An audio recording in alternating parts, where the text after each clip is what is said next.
Well, good evening. Welcome to Rangers Radio. Join myself, Fox, here on the panel this evening is the one and only Albert and the legend that is George Logan. Evening, gents.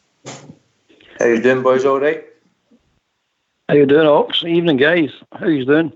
I thought you'd have a catchphrase, Albert, like, to all the Rangers fans all over the world, particularly on here, something like that, you know? Oh, I can't remember what Bridge says. That's too complicated for me, mate. I've got a one brain cell, no? I mean, that's about it for me. At least you're honest, mate. At least you're honest. It still makes him the smartest one on here, George, doesn't it? Oh, aye, by a mile. By an absolute mile. I might be daft, Ox, but I'm sitting here with a huge smile after last night's result. A huge smile. Mate, I think I was talking to a guy before the show and he says, we've got to remember where we came from, and he made valid points. I think we beat no a bad side last night, a team that are way above anything we've played since 2000 and maybe 10 even, you know. And we beat them 2-0. We actually beat them 3-1 over 2 games, and absolute result. Yeah, the performance wasn't perfect. We worked really hard for the first 60 minutes, keeping them out, and then we got 2 good goals, and we saw the game out comfortably. Albert? I mean, good evening to all the Rangers fans all over the world, and a big welcome to Rangers Radio. What happened there? Carry on, mate. Either they're a decent team. They're a decent team. Let's no kid myself on, man. They really were a decent team, and I wasn't great for the possession point of view because you'd expect them to have the ball. I wasn't bothering about that. It's about winning football, and we took the sting out of them. We definitely took the sting out of them. And after an hour, they thought they'd finished that. In their mind, they wanted to finish that before the hour was up. But once the hour got to the hour, they could see it in their play and their demeanour. They were thinking to themselves, hold on a minute, we've not put them away. And then we just get stronger and stronger and stronger. And I thought it was a great result, an absolute great. I know I'd keep going about Europe's no important, but hey, if that result doesn't make you happy, there's something wrong with you, you know what I mean? That was a fantastic result. Here, George? You said it yourself there, Rox. I mean, you're absolutely bang on. I think this is probably, since the trouble we had, this is probably the biggest scalp we've had. You said 3-1 or 2 legs. So if we were to say we're in the next round, we were come up against a Porto team and we say we beat them 3-1 or 2 legs, everybody would be over the moon. I think we were absolutely fantastic last night, and I don't care what anybody says. I mean, we done what we had today in the first half. We worked them out. They were trying to work us out. In the second half, we worked them out better. And our big players came to the table and done what we could actually do. Ox, I think this is probably the Steven Gerrard's biggest win for us. Again, we've had big games and things like that, a lot of qualifiers, but I'm looking at the score here, Ox. I think that was absolutely fantastic last night, and where we've came from and where we are, it's really exciting times for us, Ox. It really is. Well, we get 6 points last year. Is that right? 1 win and 3 draws. Is that right? That's right. Aye. 1 win and 3 draws. Go to 6 points. We've bettered that already. We've got a chance of getting through. Chance of more revenue. Chance of more exposure for the club. Once we get through, the sky's the limit, and you never know. Stranger things have happened, Albert, but I'm just absolutely delighted. It was all 1-1 last night, mate. It was all 1-1. It was all 1-1 last night, as far as I'm concerned. I'm looking at it and going like that. And I'll tell you another thing that really people should appreciate. I think the Rangers fans do appreciate, to be honest. But there's a lot of good players on that part last night. A lot of good both sides now. A lot of good players. But the standout player last night was that wee Alfie. I mean, if people don't see that boy is a real talent, there's something seriously wrong in this country. I mean, that boy was outstanding last night, and he was a stick out on that part amongst a right good, classy outfit. When the goalie scored, that's no easy, mate, to let the ball come across and kick it with your right foot. No, I mean, come on, that's class. I mean, that is sheer class, man. But I don't know. People might think, it's not an easy skill, mate. No, it's no. The thing is, it's the instinct to hit the ball. Most people would try and get more control of the ball, then hit it. It's pure instinct, and it's pure centre forward play. That's what they do. That's a good centre forward day. And that was a class goal, a class performance, topped off with a class goal. And Gerrard took him off, rightly so, because he's thinking of the Feyenoord game, and that showed a bit of maturity for last year as well, Ox, because last year we played him before the Aberdeen game in a cup game, and he got a booking. Aye, remember, and he got a booking, and we couldn't play him. So there, we've learned. The game's done. He's done his job. Get him off. I enjoyed the goal. I thought it was an absolute. I didn't see it coming, George. I thought the game was looking like nothing each. I'll be honest. I said that last night. And then Alfie scored that goal. I was so chuffed. And then we got the second one, which was a bonus. And I think that was them done. They looked done on their feet as soon as the second goal went in there. Aye, definitely. I'm the same. I mean, did it look like a nothing or a 1-0, or were we just hoping for it to maybe hold out and actually get that and still take it as a good result, Ox? I mean, realistically, 1 each in Portugal, nothing would have probably been a good thing as well. We've actually put them to sword, and me, Alfie, done what he done, what he does best, and Steve Davis does as well. I mean, we talk about Alfie. We came how much we paid for him, but what he's worth now and things like that. Ox, we paid a lot of money for Kent, and we paid a lot of money for Hollander. But it's the guys running about that Ox. We always give them praise, of course we do, but it's the guys like the boy Barker, what we've got him for, Ryan Jack, what we've got him for, and let's not forget our captain, 200 grand. So we've built a really, really good squad, and I keep on going back and saying it. We're not world beaters, Ox, but we have built a really, really good squad out of the last 3 transfer windows. So, I mean, going forward, I think we really have got a big chance of having success this season, Ox. Mm-hmm. I mean, I enjoyed some of the midfield work last night. I mean, the work that the boys done, in particular the first half an hour, to help the defence, was a real team effort for me, Albert. It was, mate. It was, and they all played their part. But the outstanding one was obviously Davis, as normal.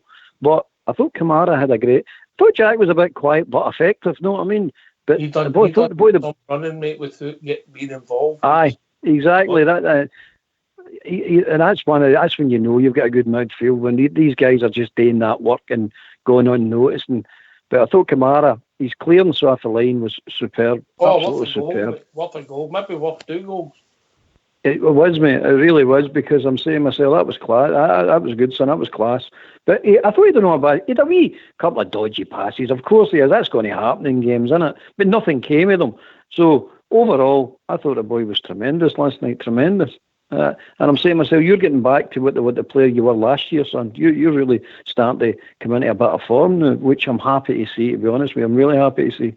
I actually thought the 2 centre-halves, good games for his both centre-halves. I did myself. A lot of people went for goals, and I thought he had a good game, maybe his best game this season. But Hollander looks a good reader for me, and looks to be improving every game. I thought Brandon Barker maybe get caught in the headlights a wee much. It was didn't go for him. Can't fault his effort. Didn't go for him, but we can't argue with the gaffer's decision to pick them, mate, because ultimately we won the game 2-0, George. Aye, that's right, Ox. That's my point. I mean, we said at the start of the season there, a good few months ago anyway, it's not going to be about the 11 or the 14, it's definitely going to be about the 17. You're talking about the back two, Golson and Hollander.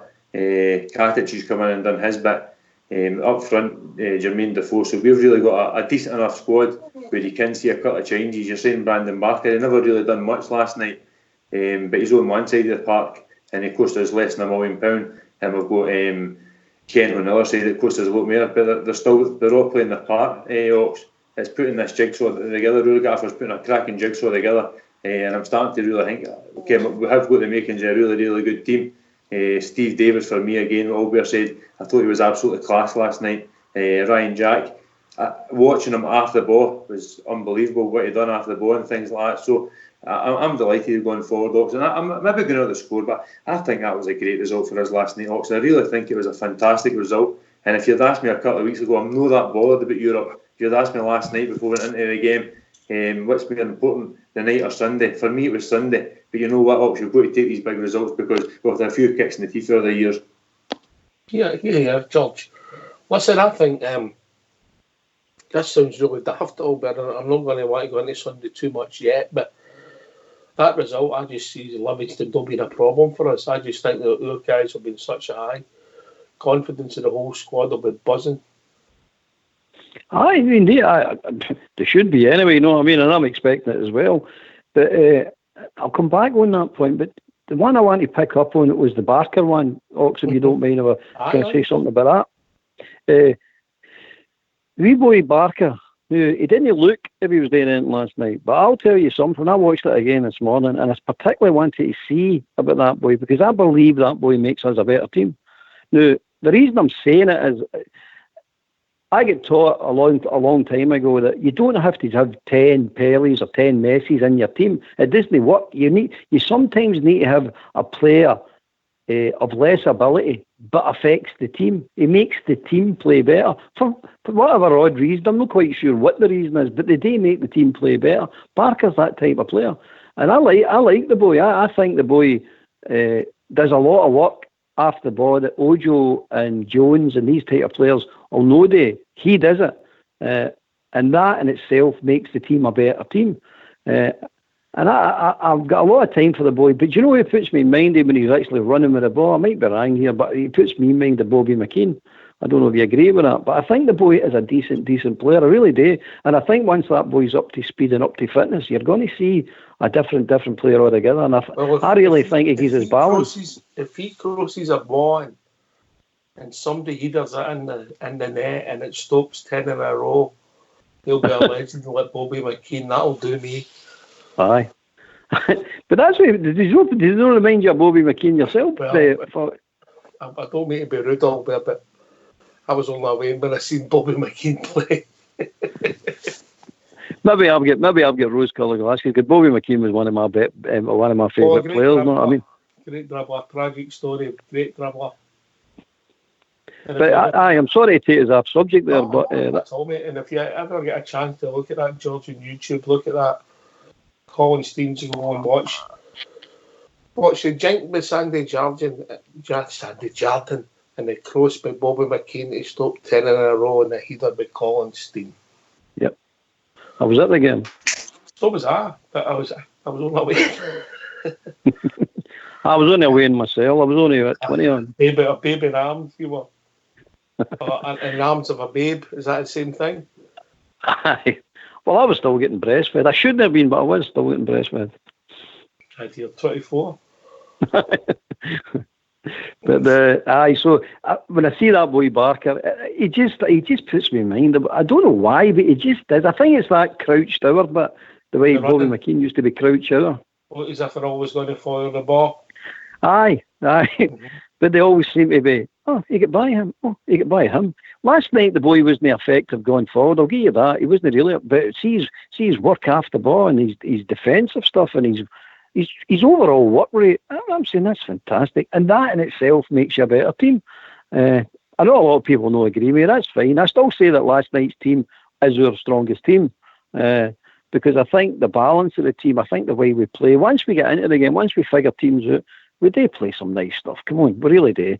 And last night was no different. We played some nice stuff. Okay, they had majority, I would say, of the play, but you'd expect that they are a quality team. No, I mean, really, you don't underestimate who you're playing. I know over the city they over-egged the pudding and self-praise. I know self-praise is no praise at all, but it never seems to stop them. But we should take a lot for that game. The opposition as well. We should take a lot for that last night. A lot. Well, I'll let you have your moment on Barker.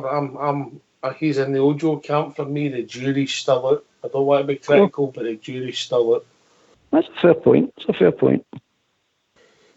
George, on you go, mate. See on that one for me. I mean, I'm the one to be hard on the boy Ojo. I just didn't fancy him. I see it for a wee bit of Locks. I don't know what it is. I just didn't fancy him. There was a couple of times at the start of last year, I'm not going to lie, when I thought Kent came out with tackles and things like that as well. But I think Ojo's a wee bit different. I don't think he's the same talent as Kent was going to be, and I just didn't fancy him. The difference for Barker for me, and I did say it a couple of years ago when he was at Hibs. He's quite direct. He's not the most skillful person in the world, but he's fast, and you'll always draw a foul or go past him if you got that wee bit of difference. I would say like a Lovenkrands sort of type. So I quite like like that sort of player, Ox, for me. So for me, I think I'm not saying he's a world beater, but I quite like the boy Barker. I think he'll do quite well for us, actually. I hope so. I'm just saying, I've not seen enough of him. I like about a dozen games to judge somebody all better, if that makes sense. You've got to give them at least that. I know we all just jump on people's cases at times, but you really do need to give these boys a bit of time, know what I mean? The boy Ojo, I agree with everybody. I'm just willing that boy to be good. But it's all, as Stardog said last night, I was listening last night, and Stardog said, he says, I thought everybody was actually coming on the Ojo's side. I'm all for a certain extent, because I do see an improvement in the boy. I'm not going to say the boy's no improved, and he's played a couple of wee cameo parts within games that I've went, that's more like it, son. That's excellent. If he's going to be, I don't think he's ever going to be as skillful as Ryan Kent. I don't think he's got that trickery, but he's more direct. We said it before. If he's got grass to run into, he's a bit of a sight in full flight. He's a bit to see. He's a sight to see. You know what I mean? He really is a sight to see. If he's in full flight and he's got the grass to run into, but he just takes a wee bit. He just takes a wee bit too long to get up to full pace. But once he's up to full pace and galloping, there's not many people going to stop him. Put it that way. He's quick. I'll give you that. Well, listen, if you want to join us, the number's 0141 356 1972 or join us at Skype at rangersradio.online. If you're joining us with telephone, if you could phone in and after a few rings hang up and we'll contact you right back. There seems some updates in the technical department. The boys are working hard to smooth it out. We've still got the phone lines open, so come and join us, but phone in, hang up, and we'll contact you right back. We had a lot of problems last night. Know that it was just the sheer volume of traffic we were getting, George. We couldn't keep up with the calls. That's what you want, Ox. That's what you want, different opinions, different people chatting. You're on here asking questions and we're on hearing your opinion, but it's good for everybody to come on and have everybody, you always say, everybody sees the game completely different. Ox, a lot of guys got up the day, maybe got a Friday off or didn't work till later on, they get up and watch the game again, you see a completely different part of the game you maybe never seen last night, so it's good to get folk to come on and give their point of view in the actual game. Like, I think sometimes if you watch the game out the heat of the battle all better and you know the result, you maybe see it different. You think, at the time I thought that was dangerous, but there was actually no danger just because your nerves are involved. That's how I like to, like Jimmy, I said to Jimmy before, and Jimmy's the same as me, we like to watch the game in the four-lane day. And I really should watch the game the four-lane day before passing comment, because I'm quick to condemn and jump in somebody's throat, and then you watch it again as you point to do it there and go, well, that wasn't that bad, actually, come on. Barasic's booking, for example, watched it again today and I went, that's never a booking, never in a million years, it's never a booking at all. But there again, that's what European football, that's what they're all about, isn't it? Trying to get people sent off. But you really do, I'd advise anybody that can is watch it for a second time, and you do see a whole different game. You really do. And you enjoy it a lot better, I must admit, because your nerves on the day of the game and watching the game live, you're like, you're biting your fingernails, you're getting emotionally involved, you start getting irritated, and then you go on a high. It's unbelievable. We've all done it, we've all been there, we all know what we're talking about. But watching that second game, watching it the second time the next day, I enjoy it a lot better, I must admit. I am. I don't really have the time, me and George are busy keeping the pensioners getting paid, we're trying our best. Well, I'd like to take this opportunity, Ox, if you allow me, to thank you and George for your contributions. It's really greatly appreciated by me. Not a problem. We don't mind helping out old war heroes, do we, George? Not at all, Ox. We'll be there one day. You before me, obviously, but we'll be there one day. You remember the next time you went took out for a walk, you just let me or George know, we'll be there for you, Albert. That's good. As long as you bring a wee duvet or a wee cover or something, I'm quite happy. A wee red tartan number. It's going to be blue, but... No, but great to hear people's voice. I get your point when you watch it. When you take the emotion that took George and you can maybe dissect it a bit differently. Aye, you do, Ox. Of course you do. It's a completely different game the second time you watch it, and you notice things. And even when you maybe you watch the game and you come on here and you listen to folk are saying, or you're on yourself talking, and then maybe you pick up what somebody says, you go and watch it again, you say, Ken, he was right, I never actually noticed that. When you actually look at that squad last night, that team, and we're talking about Barker in and out of the team, Arfield in and out of the team as such, maybe one of the centre halves really, I think they're getting probably steady they two now, if we're honest.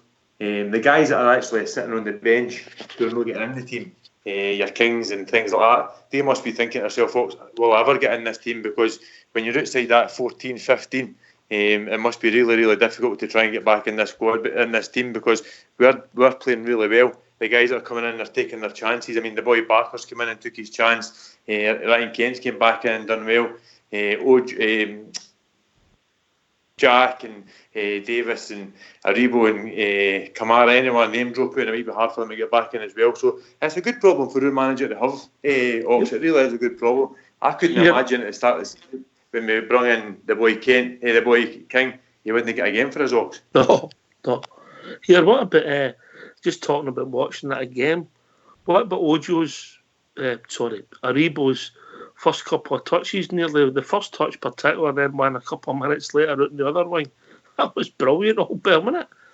The one he took in his thigh, by the way, that was unbelievable. That's class. That's sheer class. And I was like, it just proves the point that the boy is a player. I don't think at the moment when he comes into the team he makes us a better team. But you can't deny the boys get class. The boy has got something about him, you know what I mean? And eventually he will make us a better team. But at the moment he's no. But his touches last night, good grief. And he also had a bit of awareness. He held the ball up. That's what he was brought on for. And he done his job. He done what I asked him to do. Excellent. Sorry, mate, I interrupted you there. No, not at all, mate. How do you judge a better team with who people are playing? Would you say it'd be fair to use the European coefficients? Would that be fair, George Albert? I will use that, but other people know you. You know what I mean? We'll not get that. But is that not how everybody's judged in Europe now, George? Well, that's right, Ox. You're absolutely bang on. So, you're 100% right there, Ox. All right. Well, we've been joined by Smurf. I'll come back to this. Real interesting. You know, I like the odd wee stat, Albert. We've been joined by Smurf. Evening, Smurf. Good evening, Ox. How are you? Yeah, I'm tip-top, mate. Yourself? Brilliant. Aye. Happy after last night's result. I thought it was just going to be one of those games that petered out. You know, a 0-0. I was thinking that myself, mate, honestly. But just one wee move and then the whole thing burst into life. And I thought that finish was sublime. I mean, I think slightly different. Are you outside, mate? No. Oh, it sounds as if I don't mean win, but you know what I mean. Sounds a bit interference. Carry on, mate. But I remember thinking I don't know if you remember the finish at Pataudry where he stuck in the bottom corner. It was exquisite, you know. I remember thinking the pass with the Ryan Kent. That's right. Aye. I thought it was phenomenal, you know, and it sort of was not quite reminiscent of that, but I thought that was it was even better than that finish. I thought that was some goal last night. I mean, you look at his finishes.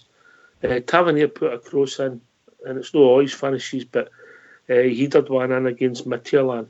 Great goal for us, big goal for us. That's right, aye. The goal he scored against Young Boys away, yeah? Aye, good aye. Goal. Then you've got the finish for the cross for Barisic in Porto. Oh, different. And then you've got the finish last night. Aye. I mean, I just, you know, you're talking, maybe even, I think I was on here about 4 or 5 weeks ago and I was saying, you know, it's his value creeping up now and we're going as, you know, is it, you know, last year with his discipline and everything, you know, would you take 10, 15 from him? And then we're saying, oh, he's worth 20, 25. I mean, he's got to, he's doing it against top class sides now. So, do you know what, Smurf? Do you know what annoys me about Solberg here? Do you know what annoys me about that, Smurf? When they talk about his discipline and all that, I mean, you look at that boy Suarez, he was eating people at one time, you know what I mean? And look where he went for, you know what I mean? I know. But I mean, really, you've got to be talking 30 plus now. There was a 2 in it, but there's a 3 in it now, and rising. Aye. And I think what's crucial for us going forward, because there will be interest, there's going to be, you can't be the top scorer in that competition and no attract interest. So for me, at the end of the season, when we win the league, 55 finally comes. We'll see. I don't want to talk about selling one of our best players. No. But what I'm trying to say is, see if we hold on to him, I think it's in his best interest to try and get Champions League football. And if he can score in the Champions League, he'll get a better move. Well, potentially anyway, you know. So I think we're at a position now where he was getting a chance at a big club that was in the doldrums, and now we're in a situation where his star's rising, but so is ours, and we're good for each other now. You know what I mean? I think there's still mileage in it. You know. If he goes for 55 million, as far as I'm concerned. We're going for 55. He's going for 55 million. We start there. I'll tell you what, many a true word said in jest. Aye, that's true. Aye. Right, I'm going to go back to this wee start, Smurf. I don't know if you're swinging for a 3 or whatever. No, I'm lying prone at the moment. Go on. Right, get yourself on mute, because we can hear it's like a police number every breath you take. Right, I'll just a wee start, George. A wee start for you, George. You don't like a start, yeah? Oh, yeah. Aye, right, okay. So I seen this on Follow Forward today. I was doing the homework that Bridge does, right? Okay. So I don't know how they assess it, but I've never worked out how they do it, but they give teams marks and they score them. Obviously, the higher the mark you've got, the better the team are. So the club coefficient, the team we played last night, 93 points, very, very high. The team they played last night, 37 points. Yeah? Dear me. I would have never thought as big a difference as that, by the way. But what you've got to remember is the team he played last night was in the quarterfinals of the European Cup last year. Yep. They're definitely no name mugs that we were taking on there last night, Ox. That's the thing. I mean, we really, that is some stat. Just goes to prove how good a result we actually got last night, or other 2 legs even. Wait, when you hear this one, George, it gets better. Yeah?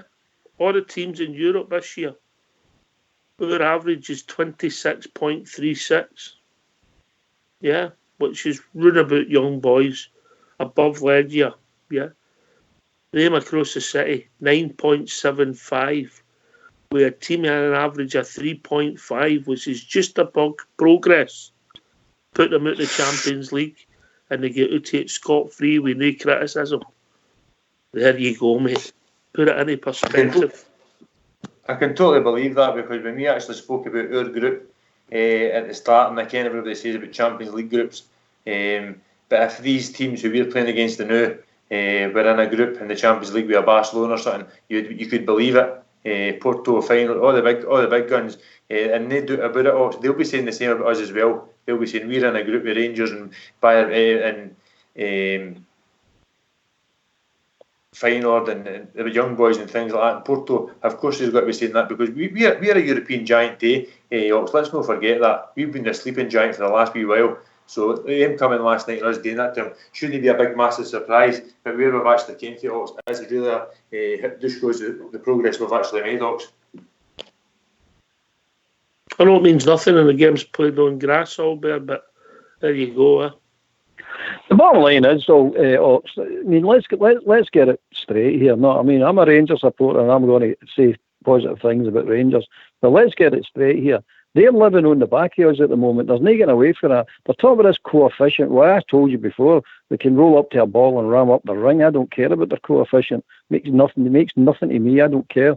I care about the Rangers. But anyway, they're living on the back of us, and the coefficient and how well they're all doing, and you're sitting going, wait a minute, you just get leathered out the Champions League qualifiers this year and last year.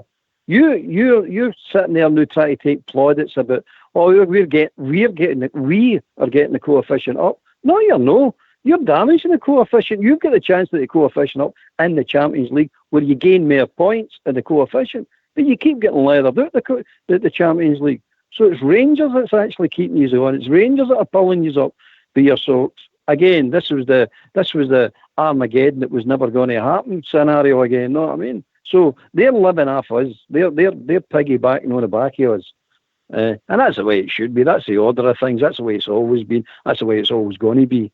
Come on, the Rangers. Can I just come in on that? See, just go back to what Dave King said. A couple of seasons without Champions League money, and their snooker, and then if we win the league this season and we qualify for the Champions League next year, that's it. It's completely 360. The tables have turned, and I think, we could keep everything intact, keep our management team and everything. I think we could be, could set us up for a right good few years of, having our tails up. I think it could set the tone. Yeah. Yeah. Can I just say, if people want to join us, the number's 0141 356 1972, or joins at Skype at rangersradio.online, where you're brought in a call with Old School Blue and Fox. If you use a telephone, phone in, let it ring, and then we will contact you back. Not a problem. Still join the call, but we have to do that just for technical reasons. Aye, good point, Smurf. Good point. Good point. Well made. But really, I just wanted to put that stat out there just to show Albert, George, then Smurf, how good a result it was. Aye, it was a fantastic result, no doubt about that. And all the guys, all the Rangers supporters, most of the Rangers supporters realise it really was. I mean, come on, if you've not got a smile on your face tonight, and if you've not got a smile on your face for the next 2 or 3 days, there's something seriously wrong with you. I mean, talking about smiles on the face, anybody who's looking for any relationship advice, plumbing advice, hot spicy food advice, contact Butterbean, be PM in the lobby. He'll be delighted to advise you. Carry on, Albert. By the way, I didn't even get to the game last night. I had to watch it on the telly. I lost my ticket in a bet. Like a trumpet. Go on then. Oh, my boiler had packed up, and I'd phoned my nephew to get me for some plumbing advice. And I'd phoned my nephew to get me an engineer to go around and sort it, and he went, "I'll have a look at it." And I went, "You'll not get it going," and usual daft bet. So I bet you my portal ticket, you'll not get it going. He walked around and switched on, and it went. I lost my portal ticket. I went, so I spent most of the night picking myself on the rocks. Oh well. I'll tell you, sir. I ought to give this up, man. I'm thick as. Sorry, I'm not going to swear. I nearly swore there. Sorry, guys. Danny, you're on the panel now. You're not just a caller. I've got to show a degree of maturity. I don't know about that, George. Yeah? No, I wouldn't say so. See, just what you're saying there about how long it took us to get here and that. So I remember Paul Murray coming on after one of the AGMs and said we're probably 5 or 6 years, I think he said, behind that lot. And a lot of the fans went right in his back and said, I can't believe this and things like that. And when you actually I think we actually sat down, I think that was on the Thursday of the AGM or the Friday, it was probably the Friday actually. And then we probably sat down that night and spoke about it. And then the following week, everybody had actually realised and thought about it and they said, you know something, we maybe are that far behind them and maybe that's how long it's got to take. And it's actually turned out to be possibly true. Because see at the start of the season, I thought they're probably still that wee bit ahead of us. But I think we've clicked and we've got the best out of players. Our manager's got the best out of players that we maybe weren't getting the best out of. Our left back, for example, Barisic, I thought he was a great player. I mean, actually, last season, I didn't think he was up to Scottish football standard, and he's proven me wrong this season. So that's something that needed fixing. It's actually been fixed. So for me, I think we've came a long, long way. And he probably was right. It was 5 or 6 years, and that's his own their coattails now. And I think we can actually do it. Now we're qualifying for the next round of the. Looks like we can qualify for the next round of the Europa League. So are they, and we're still at the top of the league, challenging all the way. So I think this is going to be a cracking season for the Rangers fans. Hi, mate. Hi, Smurf. Can you come, mate? Aye, it's just listening to George there. I was thinking, like he's saying, there's maybe like youngsters, maybe 18 years old now, 19, young men now, who were maybe only 10, 11 years old, 9, 10, 11 years old when, where trouble started. And they've only maybe in our contemporary history, that's their experience of Rangers. And it's important that these young guys realise that their club really is it's football and aristocracy, and they'll do well to know that and not forget it and remember it, and live it as well, because that's who we are. That's our stage. Us beating Porto at Ibrox should be the expected norm. And although it was a great result for us, and and it looked like it was going to peter out into a draw, and considering where we've been and the journey we're on, you can sit there and go, well, that's a great step in the right direction, etc. Let's be honest, that's where that is actually Rangers. That's who we are, and we'll do well to remember that as well going forward. I think the expectation levels of the support are pretty grounded. But what I will say is there's been better Rangers teams beat the teams the equivalent of Porto last night, Albert. Aye, okay. I mean, I wouldn't say like George said earlier, we're no world beaters at the moment, anyway. Whether we'll ever be world beaters remains to be seen. But you live in hope. But at the end of the day, I still think at the moment, as far as hanging on to their coattail, I don't see it that way. I see Rangers operating at 50% at the moment, and I'm talking about all departments and commercial and the whole bit. I don't, and we're matching them at the moment. We're not firing all cylinders yet. And when we do fire all cylinders, Dave King says they will collapse. By the way, they've built their foundation on a sandy foundation. You know what I mean? They're no rock solid by any stretch of the imagination. How do you think they're actually surviving at the moment? They're selling players to survive and keep their squad together, to keep their turnover together. That's what they're doing. They're selling players. So Rangers are 50%. I think at best we're 50% operating at 50%. And we will, over the next year, 2 years, we will get it up to 75.5%. And once we're there, they're not living with us. I'm telling you right now, there's no way they're living with us. So can I just say, when I made that comment, I probably wasn't clear. What I meant was, I know we're not operating, at the levels we could be or should be or will be, but I'm just talking about the stature of our club.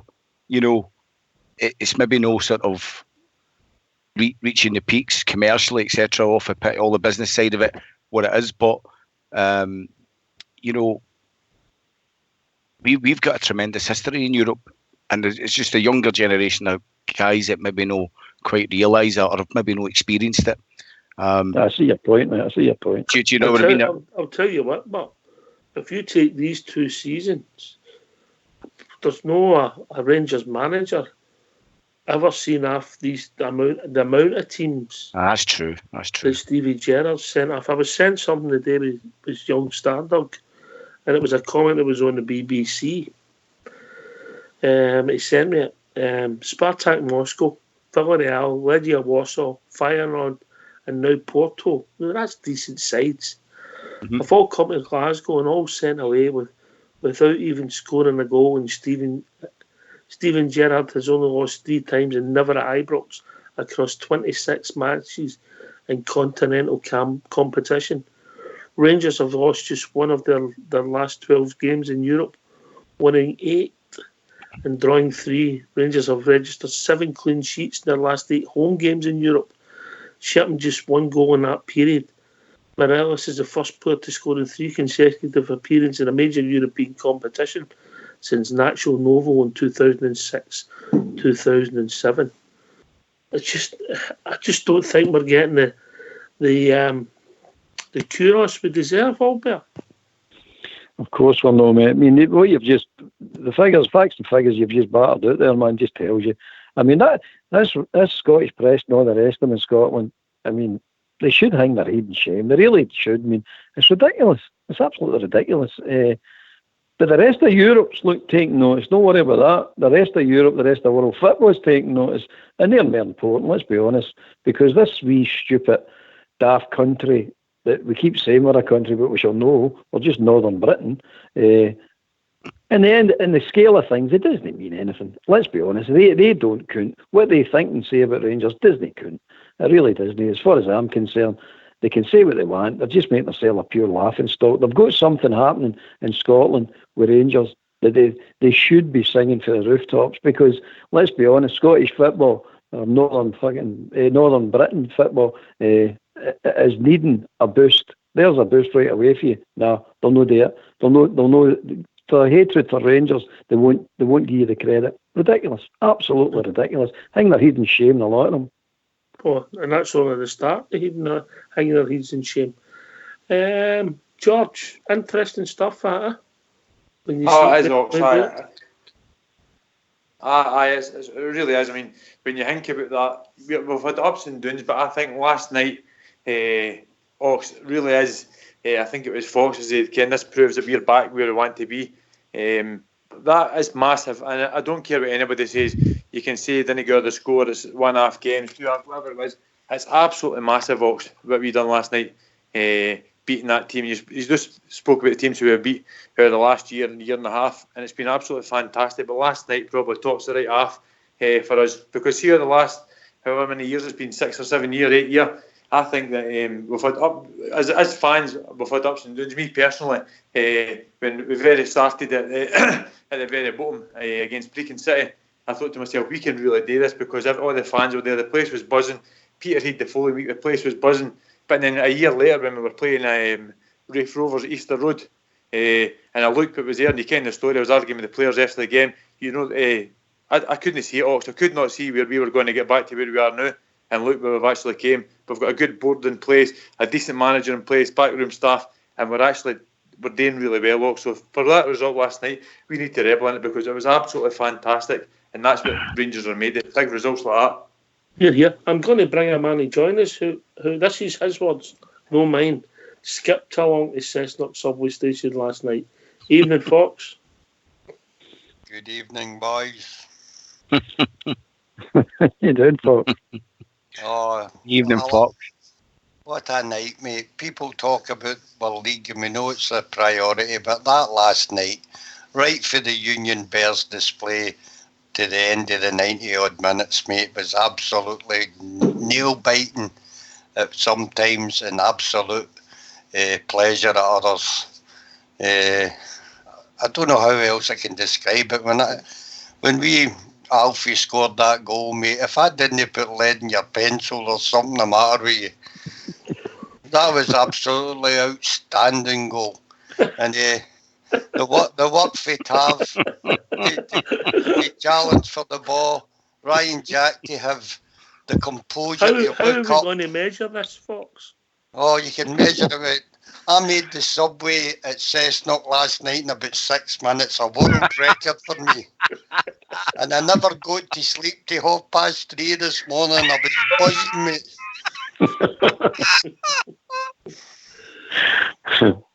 So the Heelys that got you last week weren't a waste of money then? No, mate, that was like me on acid in 1964. George, follow that. Lead in your pencil. Absolutely fantastic for Fox to still have lead in his pencil. It just goes to show you what kind of result that was for us last night. Ox, absolutely fantastic. And by the way, Ox, every single one has deserved it. And we're not going out of the score. I don't care what anybody says, we're not going out of the score. This is a big, massive, huge result for us. And see, just a wee side note, see if we weren't doing so well domestically, Ox, it probably wouldn't have mattered last night. But we're still up there challenging. We're giving people things to think about. We're putting teams to bed, 4s and 5s and things like that. So it's all good for us. It's not like it's just a one-off. It's been a really good season for us, and it's going to continue. And hopefully it will continue right on the Sunday, because the guys have got their as high as kites, like Fox is saying, they're high as a kite. I hopefully he goes into this game on Sunday and get the 3 points as well.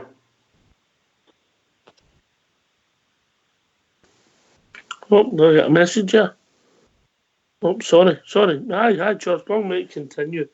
all might continue. Just a feel-good factor, Smurfer. We've got to enjoy it, mate. We've got to enjoy it.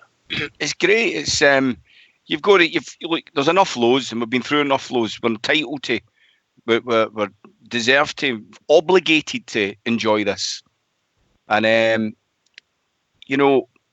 we're performances. Every time we get a performance that blows us away, we think, oh, how are we ever going to match that? And then we surpass it. So what we're doing is we're constantly benchmarking against ourselves, and and surpassing it. And that performance in Porto. I mean, I thought, even though we left there, it was a draw, we could have nicked the game. I think, what a performance! And then yesterday wasn't a great performance, but it was a great performance in a different type of way, where it looked like it was going to peter out, but we had the players that could step up and produce. And that first goal, a moment of brilliance, individual brilliance. What a goal that was! And then Devo gets a wee bit lucky with a deflection in the second, but I never saw that coming. So I'm absolutely just blown away with it, and really, really happy. And for all the beer hanging off their coattails and all that, that's just nonsense. That's nuts. They've got the same glass ceiling as we've got operating in the league that we're in. No. Let's put it in perspective. Those ceilings are a lot higher. Do you know how? Because of who we are, and because of our manager. Aye, well, maybe that's the difference. Aye, maybe he's breaking through it. And that's no a secret. I'll tell everybody that they've got secrets they need to worry about. Oh, really? Mm-hmm. That's for another night and another show. Remember, follow the money. It's just about to hit the pan. Remember that, George? Oh, aye. We've already spoke about this, and folk have actually came up and asked us outside the stadium and that about this follow the money. I just keep following Ox. That's what you've got to do. I would say early New Year. There you go, early New Year. Oh dear me. Oh, it gets better. Sorry, Smurf. But no, our ceiling is higher because of one man, Steven Gerrard. But I'm talking about the economic climate that encapsulates Scottish football. Encapsulate. Wait a minute, I'll write that one down. Well, we're all bound by it, and it's going to take somebody special to take a team of players and make them greater than the sum of their parts to try and step beyond that or rise above that, and I guess that's what you're talking about in the manager that we've got. That's what, and his backroom staff. That's what we're doing, So it's that was one of my arguments when they kept going on about the gap. You remember they kept going on about the gap, this gap. Mm-hmm. I kept saying to them the same thing. Wait a minute, it's a glass ceiling. Yous are not going anywhere. The gap's going to close because you can't go anywhere. So we only can get closer and closer and closer. Aye, their management's no very great at management. They probably haven't really studied gap analysis to any great degree. But no, that's exactly what it is. They've hit their glass ceiling. Their noses are pressed against it, and we're hot in their pursuit. Maybe we don't realise it, but maybe we've even surpassed them. I don't think there's any doubt about it, Smith. I don't think there's any doubt about it, mate. And let's look at the group, George. I mean, obviously, I'm allowed to look forward because GFK's knowing the night he doesn't tell me off for looking too forward. But any of these next two games, a 1-0 win, and we're through. Is it as simple as that, Ox? Is that right? Aye, because if we beat young boys 1-0, we would be ahead to them on the head-to-head. Yeah? And obviously, if we win the next game 1-0, we go to 10 points. And if young boys win, Porto can't catch us, and if Porto win, they still can't go in front of us because of the head-to-head. So either game we win 1-0, we're through. Simple as that. That's some achievement, also. It really is for us to be in this position in the group we're actually in. And I'm not going to hang me like, but the game against Young Boys, Oxford flung it away. Absolutely flung it away. So for me, that's a game that shouldn't have got away for us, and it did get away for us. And how would the group be looking then if we could have just held on for that last 10 minutes? I think it's been absolutely fantastic. I really do. How much of this do you think, Ox, in your opinion, is got to do with the Steven Gerrard effect? I mean, do you think, again, the players are playing well and the fans are all there, but he's got a big, massive part in this, Ox, doesn't he? He really has. I think he's worth 50% to us. I think he gets his players that we might not have got. I think he's got a backroom staff who are very competent. And I think everything we get is 50% down to Gerrard. I'm being honest there.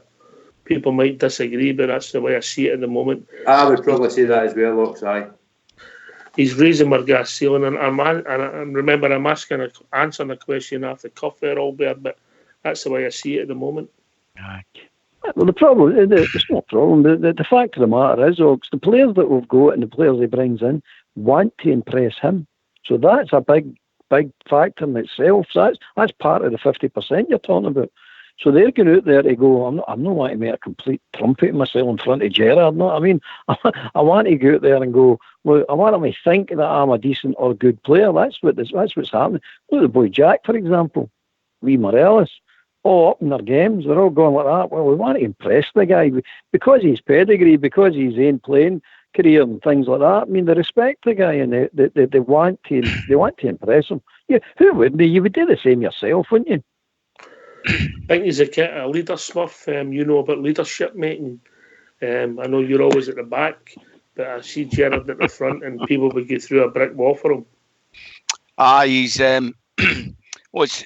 he's inspirational, and I think that when you've got boys that want to be the best they can be, and when you're in a situation where everything's in the doldrums, just his very presence will lift people. I know he's taking guys to another level. Jack's the obvious one, but he's adapted his game. Even Devo, you look at Stephen Davis, he's advancing years. Well, Gerrard's played through that himself, so he's best placed to give that guy advice because he's had to do that himself. There's, as you say as well, we wouldn't get some of the players that we've got at the club if it wasn't for him. People are inspired. I've got to be honest. Fox, the man's a leader. He's a class act in what he does, and he's a big factor and a good feel factor. Aye, but I think you've got to take the picture on as a whole, mate. Right for the backing, the support of the club, the directors backing us with loans, Steven Gerrard and his backroom squad, right through to the youths, are all pulling as one unit. And that's why we're seeing the effect that we've got just now. It's not all just down to one man, I don't think. I think, sorry if I could just come in there, Ox, I think as well, we talk about directors and, there's more than one guy putting their hands in their pocket, but I think we don't hear enough of Dave King getting the plaudits that he deserves either. He's really come good for us. I think there was a bit of trepidation about amongst some elements of the support about Dave King taking over, and but he's been true to his word and he's invested, and I think he's gone above and beyond. Really, he's got a class act in Gerrard, and you're not going to get a guy like that unless you're going to back him, and he wouldn't come unless he was going to get backing. So it's, as Fox said, it's a holistic approach, but it's fantastic, brilliant. Just a shout out for the support last night. I thought the reception when the team came out and they go behind the team, and obviously they went, I'm not going to use the word flat, a wee bit subdued, George, because we were under the caution, people were nervy. But geez, did they make up for that last half an hour, George? Aye, they always do, Ox. That's the thing about our fans. I mean, we're quite quick to go people's back as well, Ox, to be fair. But when we were up, we were really up. And that's one thing about Fox's point there was absolutely perfect. That was actually the exact answer that I thought we would get if everybody really. Steven Gerrard could go into Mace clubs and become a manager. But when he came in here and seen the size of our club and the fans and things like that, everybody's bouncing off each other.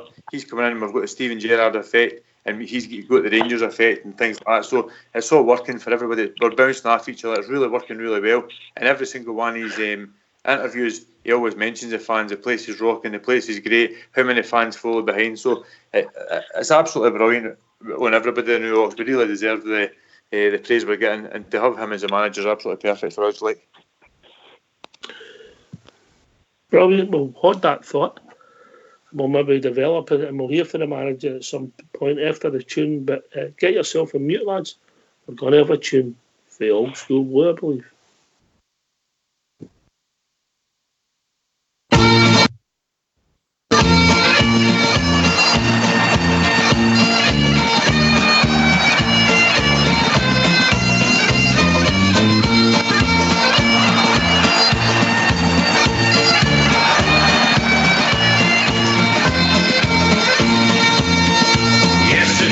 The boys in blue are just magic on the ball. The Glasgow Rangers football team's the greatest team of all.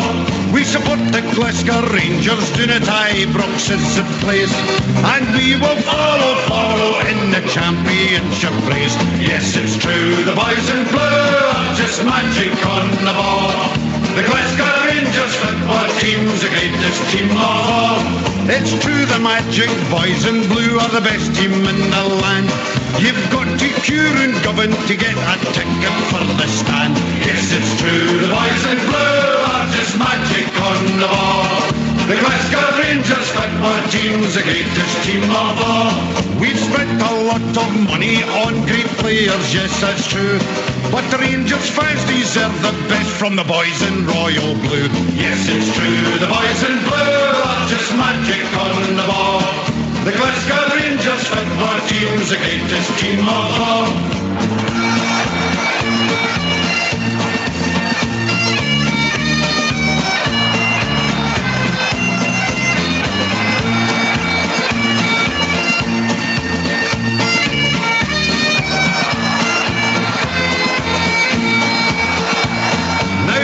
Ago the story, it was dismal, full of gloom. Now we're building an extension for the Ibrox trophy room. Yes, it's true, the boys in blue are just magic on the ball. The Glasgow Rangers football team's the greatest team of all. In Europe we'll be travelling by land and sea and plane. The teddy bears have got the bears and we're on the march again. Yes, it's true, the boys in blue are just magic on the ball. The Glasgow Rangers football team's the greatest team of all. Yes, it's true, the boys in blue are just magic on the ball. The Glasgow Rangers football team's the greatest team of all.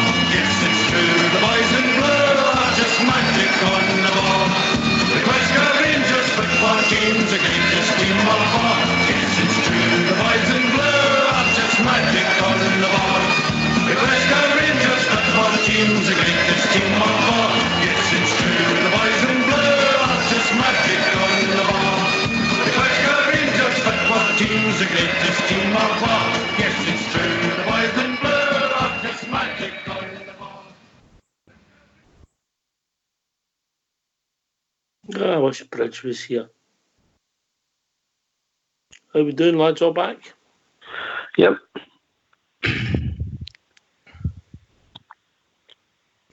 Anybody else?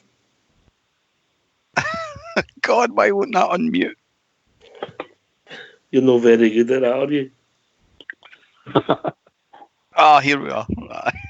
Oh, Bert, do you think you should maybe run some classes? Bridge classes. Aye. Oh, dear. We ran a bridge class. The head classes turned up with cards, you know what I mean? Oh, dear. All right. I mean, the manager's going to take a lot of credit, but ultimately players cross the right line, I thought. If you'd asked me 6 weeks ago that we'd have had these same two players playing at centre back week in, week out, I'd have been proved wrong. Fox, then Albert.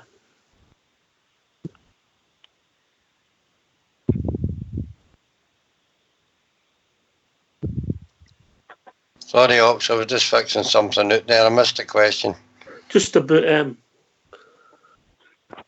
Was it about the centre halves? I think that was 6 games in a row they've played, and obviously we've hardly lost a goal. We've progressed in Europe, and they're looking solid, looking like a partnership that I never seen coming 6 weeks ago. Aye, well, both centre halves are starting to get used to the way each other play. They both complement each other now. I thought Goldson last night was an absolute rock. I don't think he put a foot wrong in the game. Helander was the same. In fact, the back four, although the two wingers weren't as adventurous as they usually are, they had a real steady game. And they were against tough opponents. They had two flying machines playing at kind of wing backs, and I thought they handled them well.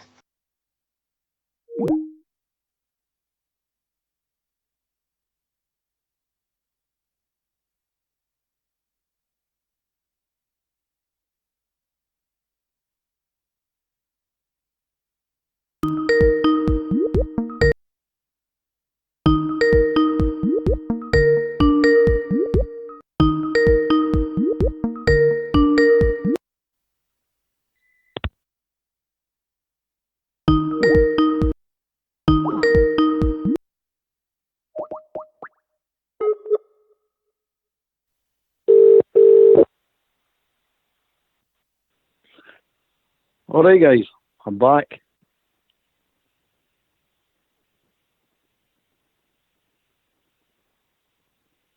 Hello.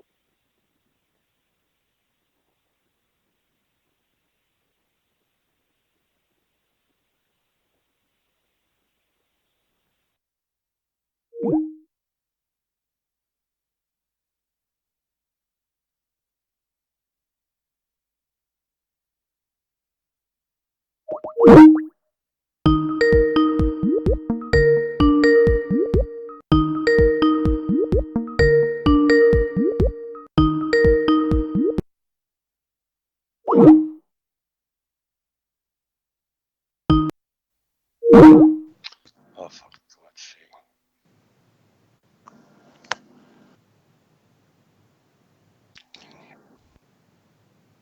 Guys, if you can hear us, just don't phone in. We'll bring you in.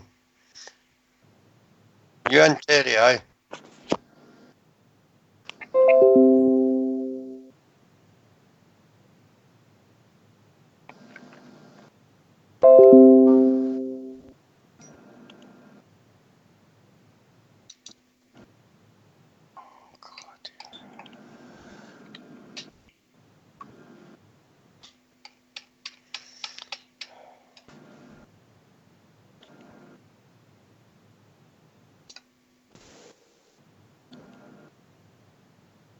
Oh, Right, you back in, mate. Sorry, I hello. don't know what's happened there. Is it Bridge coming in? It's done it now. No. Oh, Right, I'll need to bring the other ones back in, so if you just want to chat away. all right, okay. Are we live? Aye. Well, thanks for that, Fox. I know you're working hard trying to sort the technical issues out there out with your control. Thanks for everybody sticking with us. Everybody will be back with us in a couple of seconds. We'll just wait for our other lads to join us. So a great result. Fox and the centre backs were, as you were pointing out, we had right good games. Golston, arguably his best game of the season.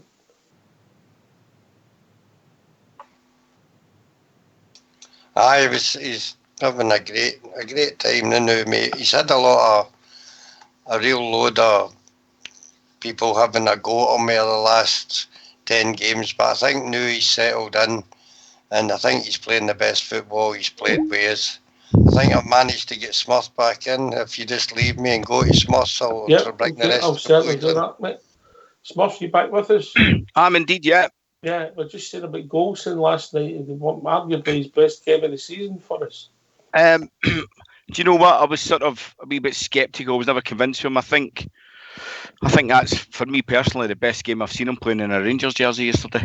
Well, that's maybe also true, mate. I wouldn't argue with that. I thought he was outstanding, and I think him and Helander have really complemented each other really well. I don't don't see that getting split up anytime soon. I mean, maybe we'll bring Cattage in for specific games or whatever, but that to me, that back four settled for me now. It's a done deal.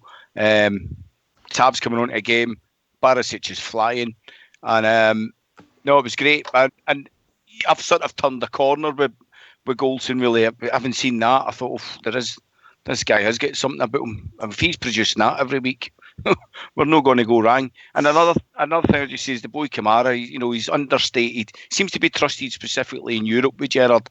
Understated, quiet. We know he has wee blind pass issues that if he cuts him out, but I thought he was immense yesterday. And he's just one of the guys. He's a steady 7. Never really gets applauded, but he's always a steady 7 out of 10. Albert, you back with us, mate? Aye. It's getting hard to phone in here now, by the way. I'm still in this living room. My trouser leg rolled up, giving my dog a handshake here, trying to get into this call. All right, okay. That's a lovely black and white check carpet you've got, mate. Do you see it, aye? Aye, lovely, mate. Nice, I like it. But what I'll say is, I was saying that Goldson had arguably his best game of the season. Maybe Smurf's points out maybe his best game ever for our club last night. I would say so, mate. I criticise him all the time because I like the guy, but I don't think he's got best centre half by a stretch. I don't even think he's our second best centre half by a stretch. But going to give credit where credit was due. You know what I mean? He had a cracker again last night. Really outstanding last night. Fantastic game. So if he keeps that up and Helander keeps that up, I think Helander's making a big difference to him as well because, as we've said before, folks, Big Helander reads the game better than Katic and Edmondson. You know what I mean? He really does read the game superbly well. And I think that's rubbing off on Goldson to a certain extent and allowing him to concentrate on what he's supposed to be doing. And to be fair to him, he did a good game. He really did. The two of them did. The two of them complemented each other well last night, along with the goalkeeper. I think George is back with us. Yeah, did you hear we're talking about the two centre halves, particularly Goldson, arguably his best game for the club last night? Aye, possibly. I've got to agree with Albert said as well. He's not my favourite centre back, Ox, but he's the one that's always in, so you've got to give him the credit because he never really shuts away from anything. So for me, it was one of their better games last night together, and it's maybe the two of them playing together, and it's just taking that wee bit of time for them to actually to get the partnership working the way it's working. Even our left backs took a wee while to settle, but he's got there now. That back five that played last night is by far our best. The new Ox, but for me, if Katic or Edmondson or that came in, I think it'd be just as good if I'm perfectly honest, Ox.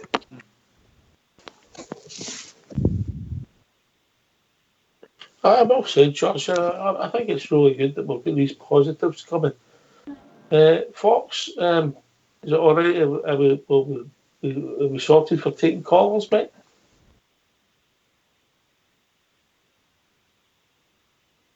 We are, Ox. All right, okay then. All right, I'll tell you what we'll do just to calm down, and we'll maybe, obviously, we're going to look forward to the Livingston game, if that's all right with you. Can I just say, as far as Butterbean's concerned, I forgot to mention the gardening talents. I've been heavily criticised. Not only is a fine plumber, a fine cook, a fine lover, he's a great gardener. We're Butterbean. Right, get yourself a mate, and we'll hear from Steven Gerrard in the build-up to Sunday's game.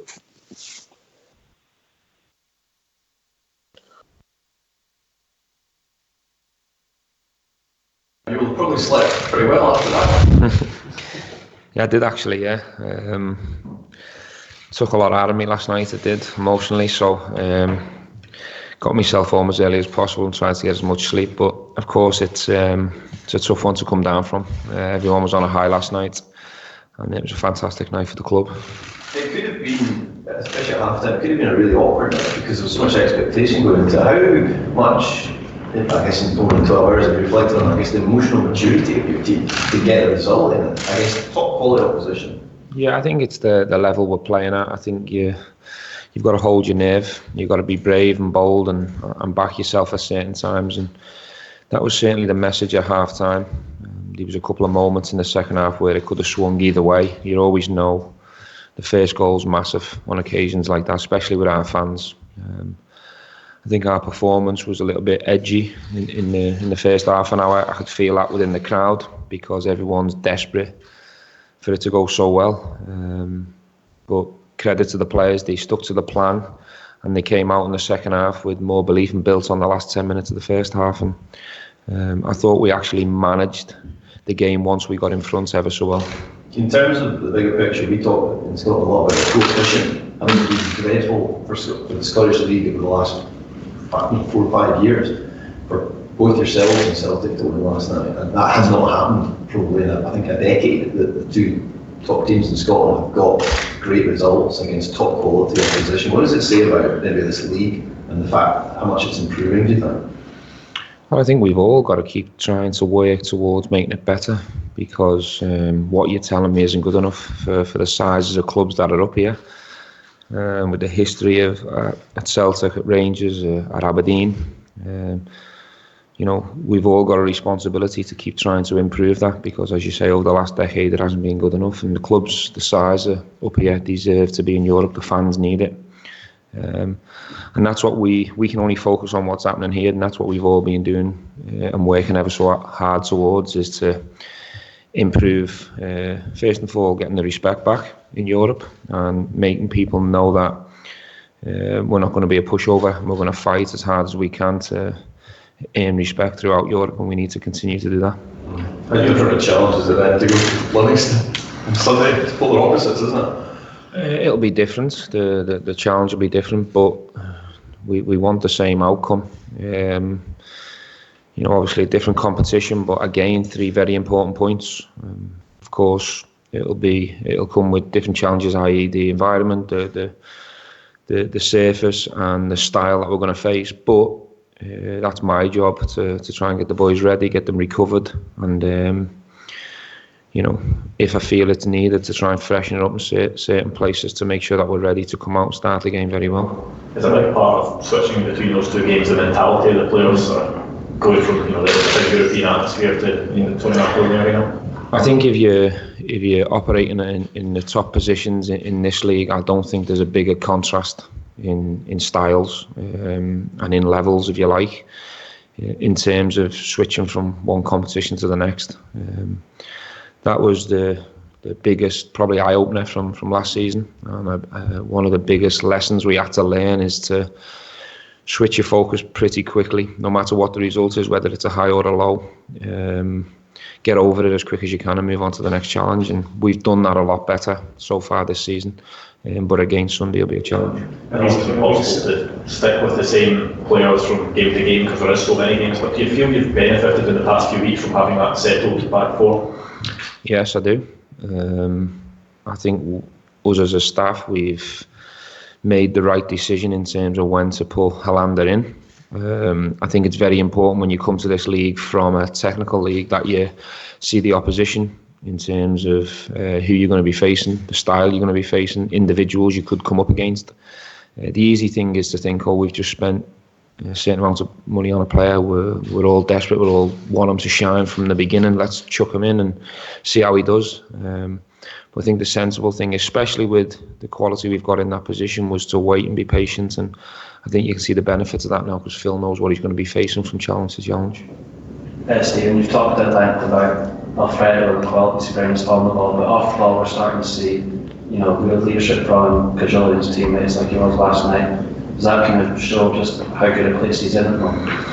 Yeah, I think I've said it before, I'm not sure which press conference it was. Alfredo's certainly come out of his shell more this season.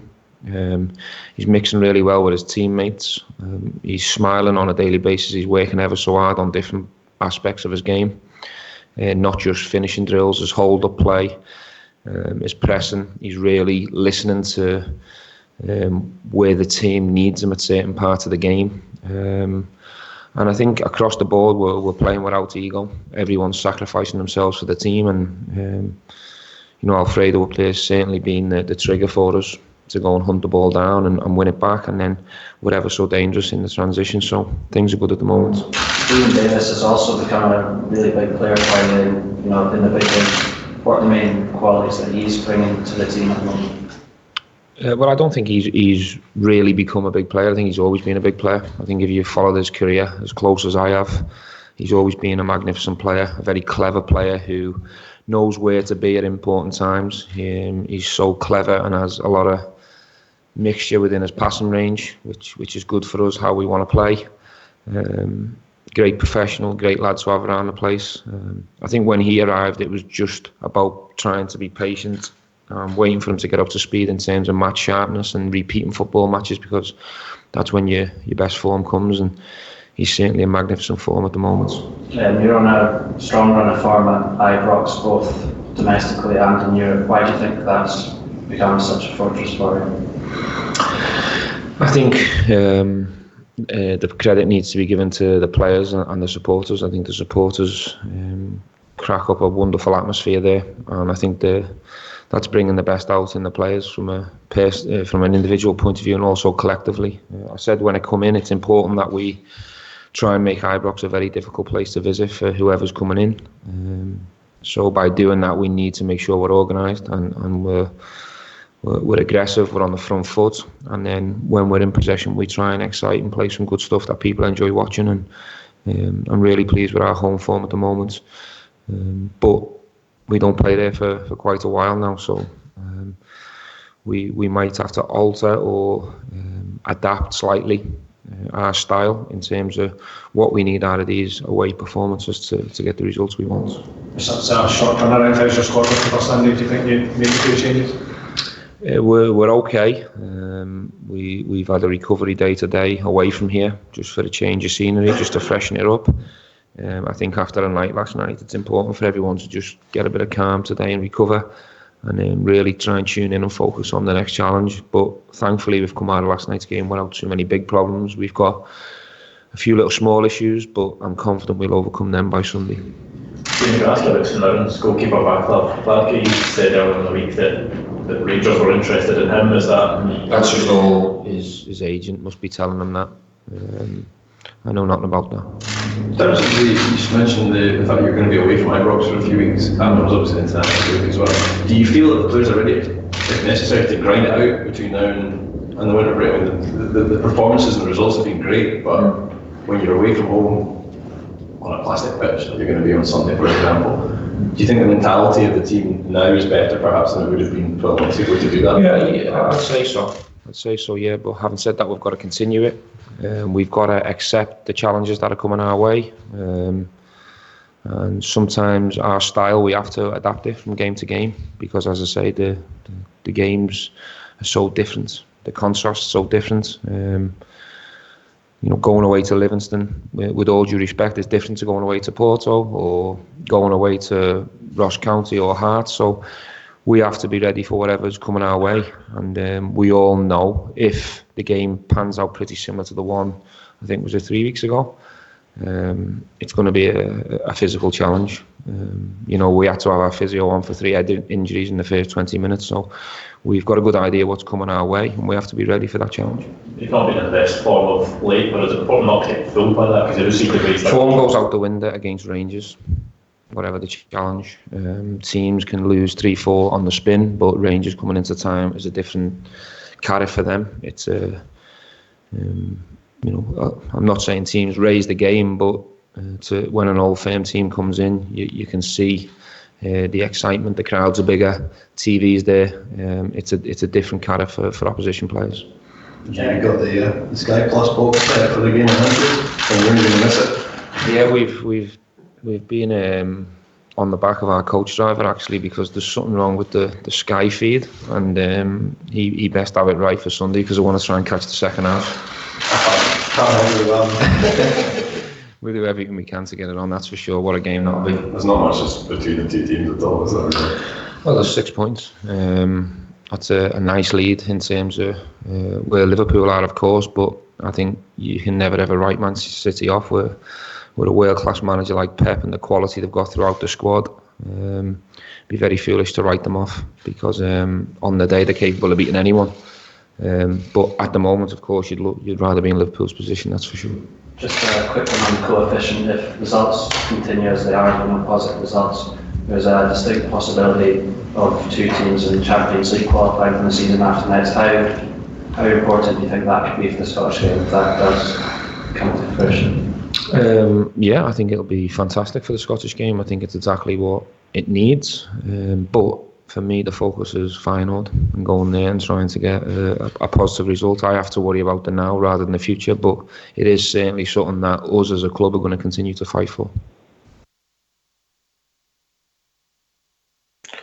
Well, gentlemen, that was our manager, Stephen Gerrard, MBE. Usual, very honest assertion of the game last night, George. Aye, it was bang on, Ox. Basically what everybody else says. And I like the way he talked. I mean, I could listen to him all day and all night, Ox. I really could. I think he's just a class act. And what I took for that as well, Ox, let's enjoy and what we've done on here tonight. Enjoyed what happened last night. But it's only got to be short-lived, Ox, because we've got a big, massive game on Sunday now. It's a must-win game. Every game's a must-win game. So it was great what happened last night. Everybody's loving it, and we're talking about it. But now the most important thing for me is the 3 points on Sunday, and that's basically what the manager said as well, Ox. We move on very, very quickly, Albert, to the glamour of Porto coming to the Tony Macaroni Stadium. That's it, mate. And it's changed our focus. Get our head together now and concentrate on the game on Sunday, as George says. What I took at his interview, I never actually thought about it myself, but he made a good point there. When we scored that goal, the first goal, on Thursday night, we took control of the game and we didn't look in any danger after that. And if you think about it, he's perfectly right. We did take control of that game. I never actually thought of it that way, but we did. But Sunday, definitely Sunday, most important. Get our heads together, get our act together, get the concentration levels going, get the fighting spirit going, and let's get going in this game. Aye. Again, I'm looking forward to it, a different kind of challenge, but we'll need to take up the cudgel, Smurf. That's it. It's just the players having, the strength of mind and character to sort of park the Porto game and the glamour and the glitz of it and going there and picking up where we've left off in the league and getting sort of workmanlike about it and go and getting a result that we need. It's our bread and butter, and we've just got to go and get a result. It's imperative, and I don't think we're not playing at Ibrox for a while now. We're going to need to adopt that mindset for consecutive games as well. So, we need to sort of just focus and be professional and go about our business. Mm-hmm. Let's just look at the fixtures quickly. Now that JFK's not here. Right, okay, so we're away to Livingston, then away to Hamilton, and then we're away to Feyenoord. Then we're is it home to Hearts? Home to Hearts. So the 1st of December's our next home fixture, so we're getting our 3 away games coming on our bounds. One of them's a European tie, and 2 of them are on plastic pitches. So, Albert, that'll tell us where we are. And I'm going to put it out there. I think Greg Stewart will start on Sunday. There you go. Greg Stewart will come in and start on Sunday. It's a ridiculous situation we find ourselves in. No, I mean, with these fixture lists like this, but it is what it is. I know we have to go on with it, but it's still ridiculous. It's absolutely ridiculous. But there you go. We're playing Livingston on Sunday. And that's the 3rd time so far we've played them this season. Last season it was Kilmarnock. I was sick of the sight of Kilmarnock. I think it was 7 times we played them. Now we've played Livingston 3 times. Now we're going to play Hearts 3 times. And you're going, this is crap. This league is absolutely crap. This set-up needs to be looked at. It really does, by the way. But again, it's us playing on plastic pitches again. It just seems to fall perfect all the time to make it nice and awkward for us that we land at this time on a plastic pitch. It happened last year as well. It's happened this year. 7 times on a plastic pitch. 3 times so far this time, then Hamilton after it, another plastic pitch. It's unbelievable. It's just unbelievable. But you've got to use that as motivation. You've got to use that as are they trying to screw us? Are they trying to mess the club up? Well, if they are, this is the motivation. Let's go. Let's get the job done. And I'm confident. I'm confident on Sunday that we'll be up for it and we'll take care of that game. We'll win that quite comfortable. All right. I hope you're spot on, mate. George, aye. You happy with what Albert's saying there? Aye, definitely, Ox. I mean, this is the time. You've got to stand up and win these games. This is what it's all about. I mean, we went to Livingston. A few people were a wee bit critical of how we played in the cup and things like that. Oh, see me personally, I wasn't. We showed a different side to our game. Went to I had Aberdeen and we showed what we'd done against them. So it's two completely different sides to what we can actually do. Now we should be able to go to Livingston on Sunday. There'll be a few guys fatigued and things like that, but we should be high and our players are better than them and we can play in the pitches now, so we should go there and it might be a scruffy game and not the best game to watch, but we should beat them Ox and then we'll go Hamilton after that. I would expect for us to win all these games going forward. I really would, Ox, and maybe last season you were a wee bit more cautious about these games, but for me personally I think Sunday is a massive must win 3 points on Sunday, and we can do it, Ox, we really can. Mm-hmm. So if we win on Sunday and win against Hamilton, apart from 2 away games, it gets 2 games away on the plastic pitches, which is a real positive for me. I don't enjoy the game watching it on the Albert. You're right. It gets them done and out the way, and it means we don't have to get back. We'll get back one more time in it to Livingston and one more time to Hamilton. But it gets them done and out the way. I'm as you, and I don't enjoy the games either. But it's no real football to me. It just isn't. It's just kick and rush football. I just don't like the parts. I never have. I never will. I've played on them as well and never liked playing on them. It just seems false to me. It's like 5-a-side when you played 5-a-side indoors. It strikes me like that. I don't know if you've played on them, but that's what it strikes me as. It's just a different game for turning and the bounce of the ball. It's just it's. I think it's worth half a goal, if that makes sense to the team that plays on it every week. Definitely right, mate. It is. There is an advantage. There's no getting away from that. If you play on it every week, you get an advantage. There's no doubt whatsoever. I know that these plastic pitches are in purely supposed to be for financial reasons, and they can use their pitch for various different community things and fundraising things and revenue streams and all that. But there is definitely, to a football point of view, advantage to it. Nobody can actually deny that. And it depends what type of pitch you've got in there. There's another one. They're wide and varied different type pitches. I mean, that Kilmarnock pitch last year was disgraceful, absolutely disgraceful. But hey, that is what it is, and it was nothing. Nobody listens to the supporters anymore. The supporters seem to be a side issue in football now. Nobody wants to listen to them. I believe the Players' Union took that up, mate. I mean, it's a Players' Union and bodies like that that's going to actually get changes done to this, because it's ridiculous. It should not happen in your top leagues. It just shouldn't. I'm surprised it's happening in the UEFA Cup. I'm not sure about the Champions League. I don't know if you can play with plastic pitches in the Champions League. I think the Russian teams have done that for years, mate. Aye, well, there you go. So, I mean, it's no for me. But again, we're supporters. We don't really count, do we? Fair comment. Fox, are you with us, mate, or are you still beavering away? No pun intended. I'm back, mate. Back. Aye. It's starting to look forward now. I've put it out there that I think Greg Stewart will start on Sunday. There is a chance of that. We don't know what the manager's going to do on Sunday. What we're finding out in these games like Livingston, Hamilton away, or even the game last night, you can prepare all you like during the week, mate, but until the teams come out in the pitch at the start of the game, you don't know their formation, you don't know where certain players are playing.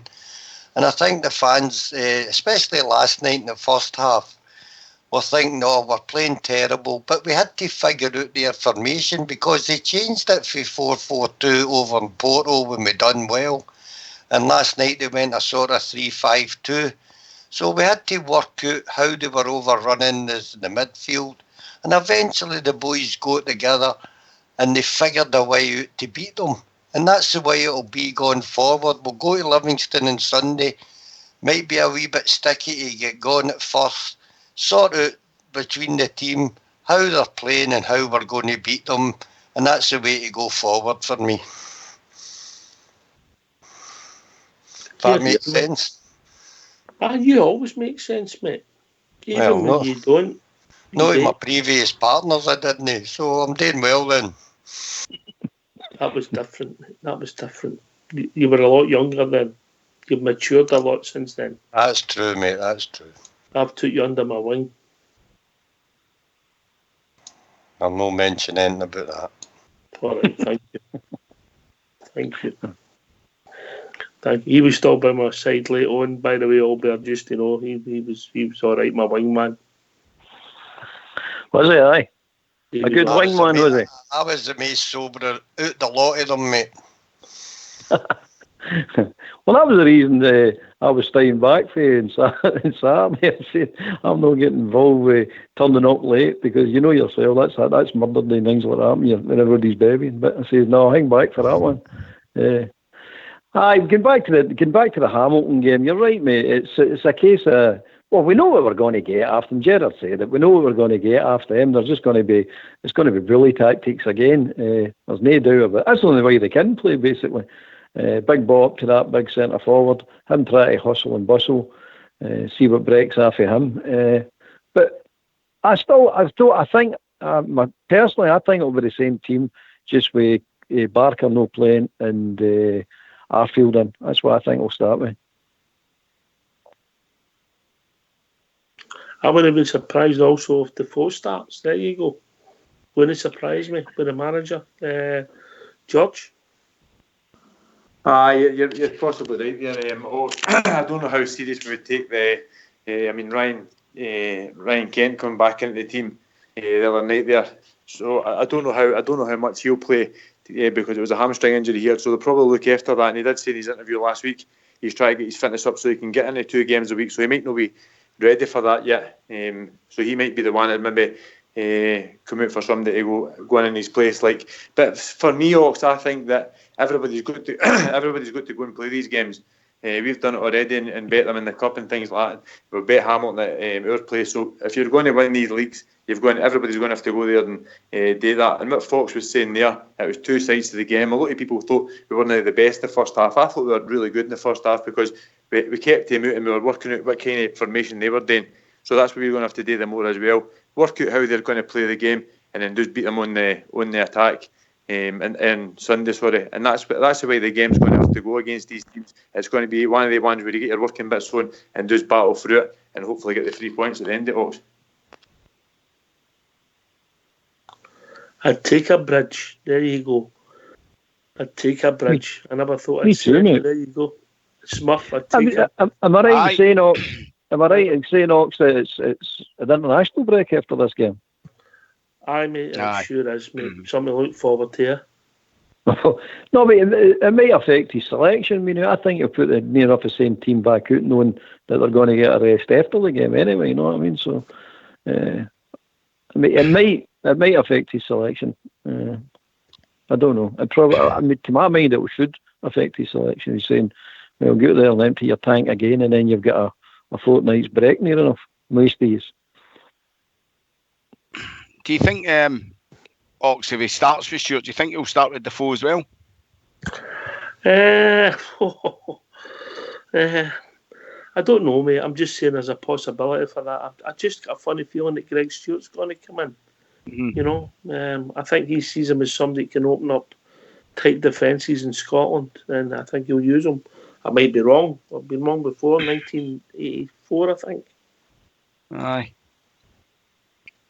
Aye, I think Stewart and Defoe sort of complement each other well, you know, and he's sort of he can pick a pass and stuff like that, and as you say, open up defences. And I think in the past, you know, when they've played together, it's worked really well, and obviously Defoe's got a goal in him as we've seen this season. So it'd be interesting to see. But it's like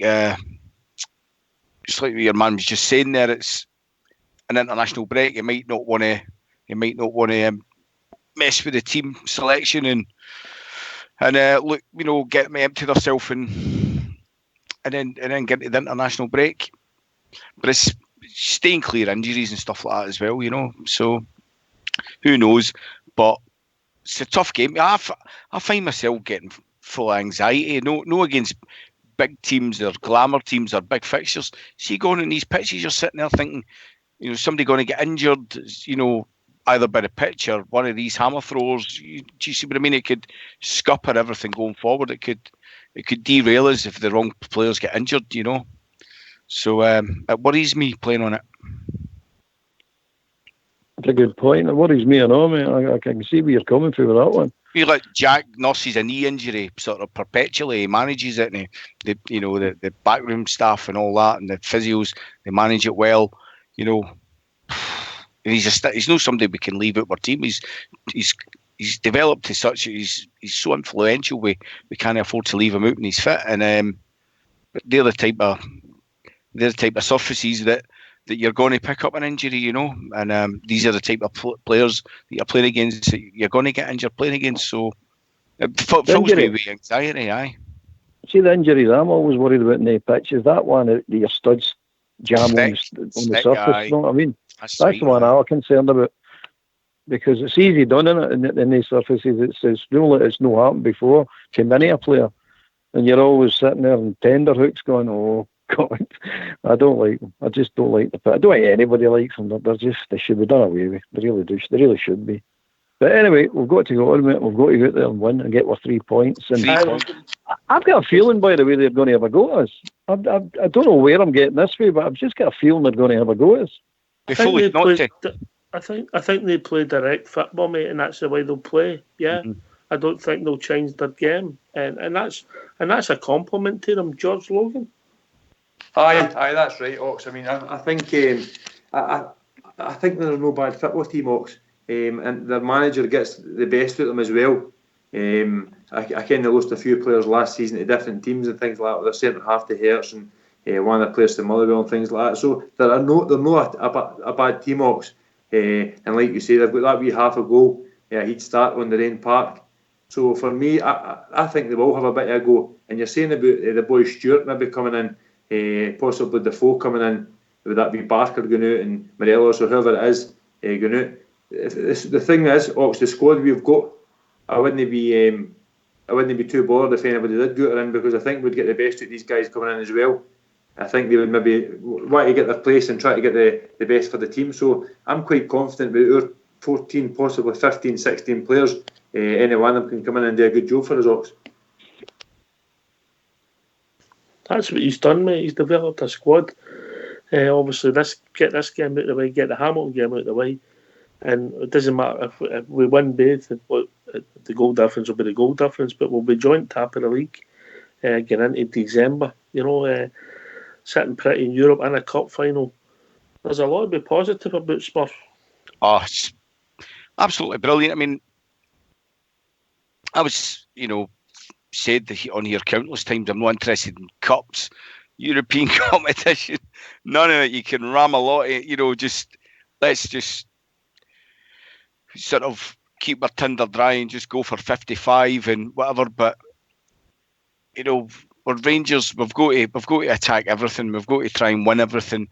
And, I think, again, you touched on it earlier when you said about, Gerrard, what it brings to us. I think there's a demand, where people sort of think, oh, well, we'll try and, we should try and do this, we should try and do that, we should try and just concentrate in the league or whatever. His demands are such over us, this is a mentality sort of developed over a successful career, a glittering career, that, he could never put out a team to, do its best in a game whilst keeping his tinder dry solely for a league. He'll want to win every single competition that he goes into, and and attack it aggressively. And it's paying dividends, the belief the players have got, the leadership, the inspiration that he brings. I think a lot of that is, it's not just the ability of the players. He's brought the best out in the players, and that we're reaping the rewards now, And the fans are buying into it. The fans are beginning to believe now. And there's a momentum building. You can feel it. It's tangible. There's a momentum building within the club and surrounding the club. Brilliant, mate. Can I just give a shout out to all Matt? Yeah, people poo-hooed him last night. He went for 4-2. That was the Rangers winning by 2 clear goals. He got it right, Fox. So why is all man is Matt? Didn't quite get the result, but he got his winning by 2 goals. I knows his football, Mac. I'll be honest with you. I'd say in the night before the game that I expected a high-scoring game. I was wrong. A lot of people I've noticed on forums had tipped 2-0. And fair play to them. I've seen a few guys have won. A couple of Bob Morella's first goal scorer and 2-0. So good luck to everybody that done that. That looks an easy bet after the game's finished, Fox, doesn't it? Aye, it does. But as I say, I met a guy at the bus stop last night, and that's what he had as well. Personal life, mate. All right. No, doesn't matter. Gets to the point now you're scared to say anything to you, by the way.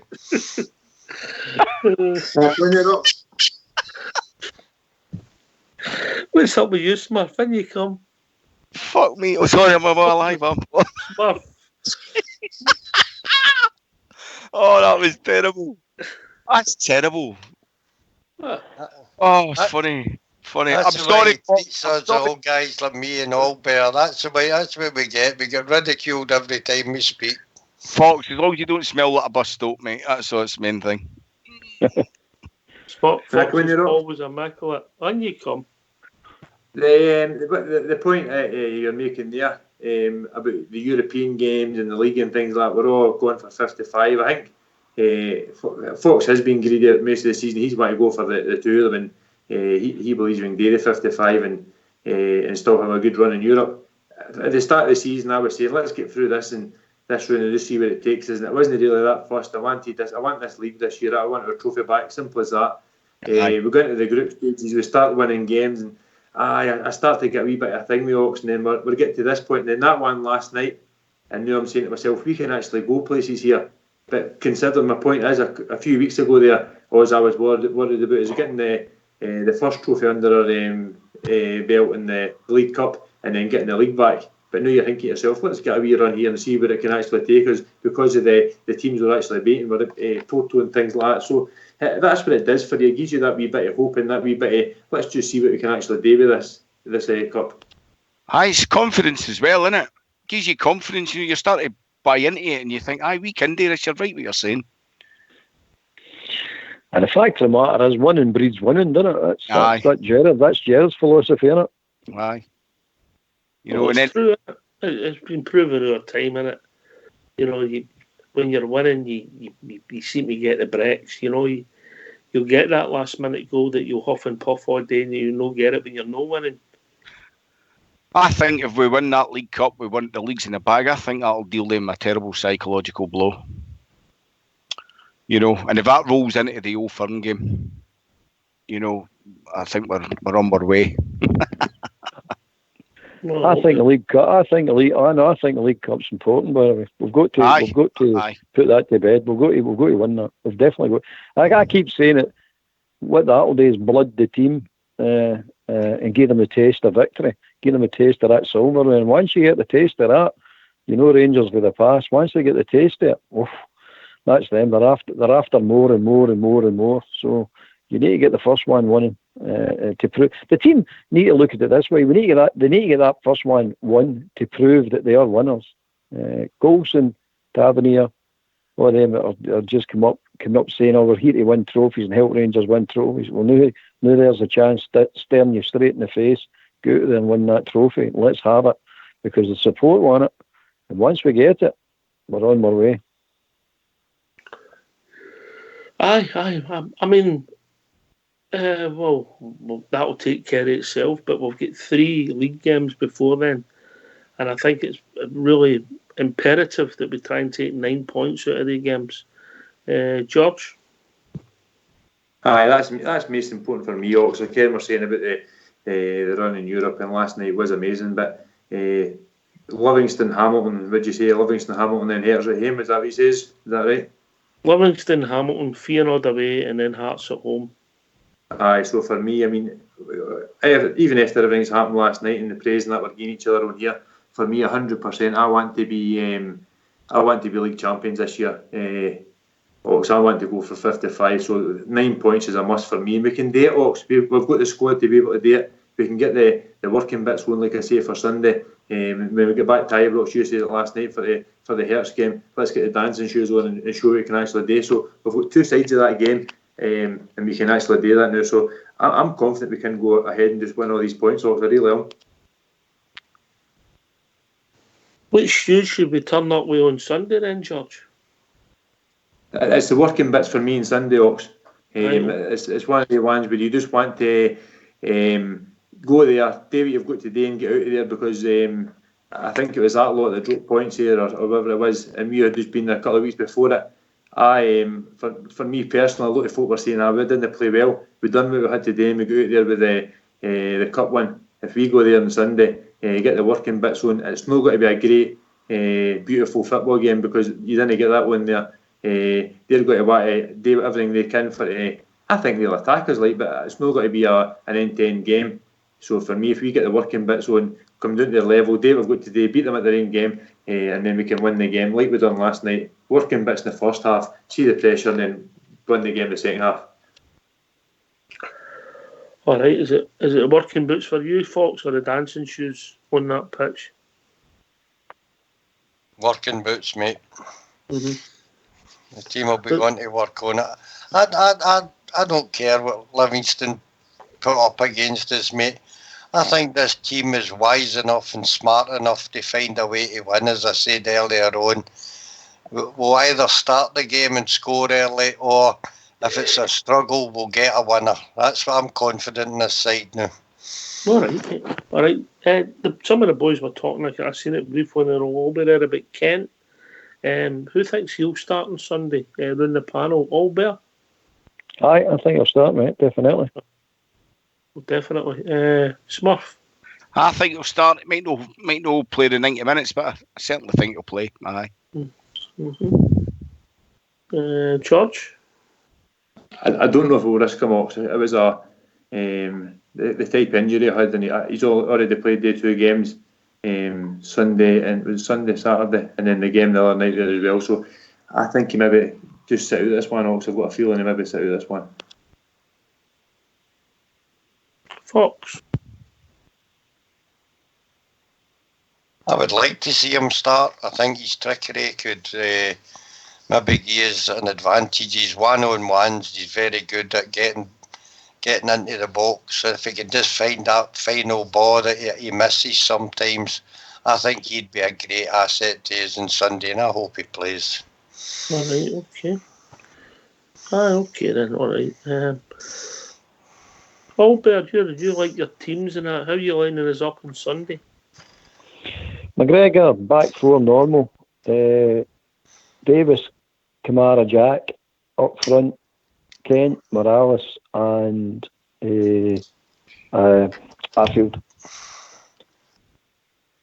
One change. Yep. All right. How are you seeing it, Smurf? My same defence, goalkeeper, midfield, but I think he'll start with Stewart, and I think also he'll start with Defoe. And I think we'll see Ojo at some point in the game. Right. George? I think the same team as well, but I think it'll be. I've already said that I don't think Kent will play. I think it'll be Ojo will play. And when you were saying about Stewart earlier, that's maybe a possibility. But I can't see us leaving out Morelos. Oxford just can't see us leaving him out because he's on fire. So I would go with the same team. I would go with the exact same team. Didn't get me wrong. I would go with the exact same team, but I think he'll maybe leave Kent out and bring Ojo into that position, and that'll be the only change for me.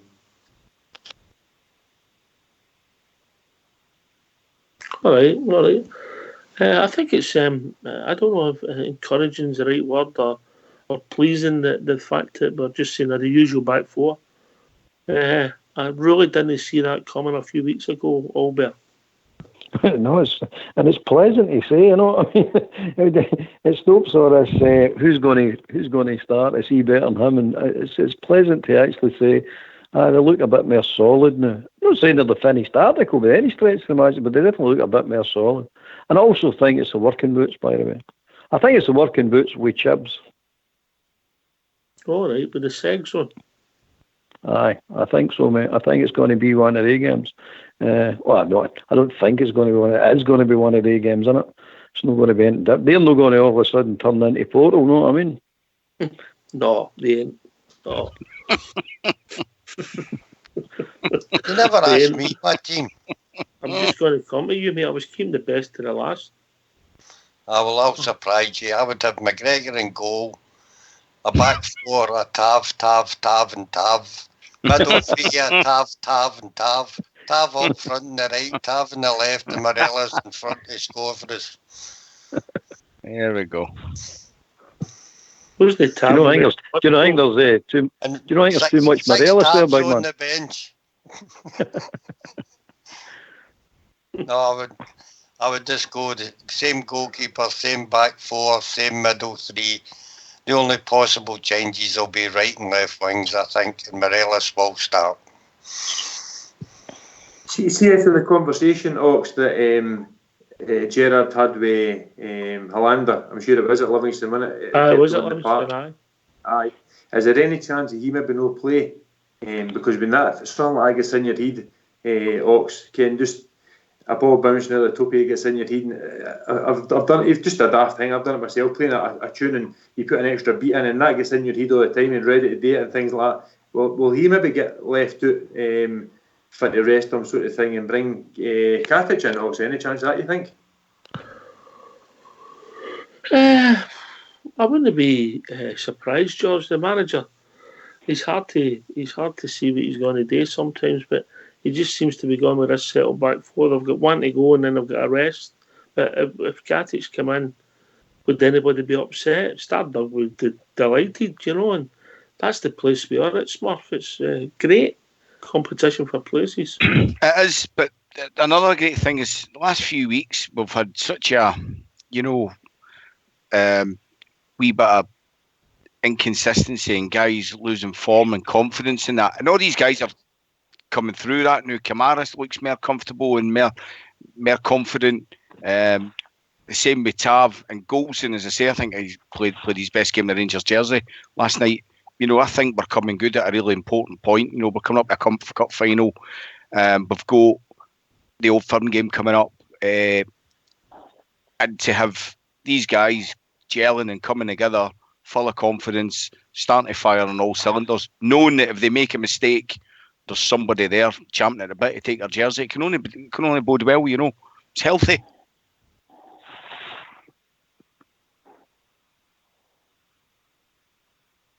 You'll not believe this, Albert. It's that time. We've reached that time of the evening, mate. I know, because I'm sitting in my night dress. Waiting for Fox. I only meet people at bus stops now. Come on. Don't do house calls. No, I see how they call you. Wee Willie Winky. See, when you're malice instead of she'll be shocked at the abuse you're giving me. My mum thinks a lot of you. Aye, well, she'll be shocked at the abuse I'm taking tonight. She's out. Anyway, can I thank you, lads? I hope you enjoyed that. George? Yes. Did you enjoy that? That's time of evening. Aye, it's a good chat. Good guys on the panel and things like that. So a lot of positive in New York with the club and a lot to look forward to. So it was I enjoyed it. Can I just say to all the Rangers fans all over the world, particularly Rangers fans in the radio station, just keep it going. Keep it going for the Rangers. This has been Rangers Radio. We'll be back at 2 p.m. on Sunday with a pre-match show for Rangers v Livingston. Thanks to everybody for taking part on the call tonight. Thanks to everybody in the lobby.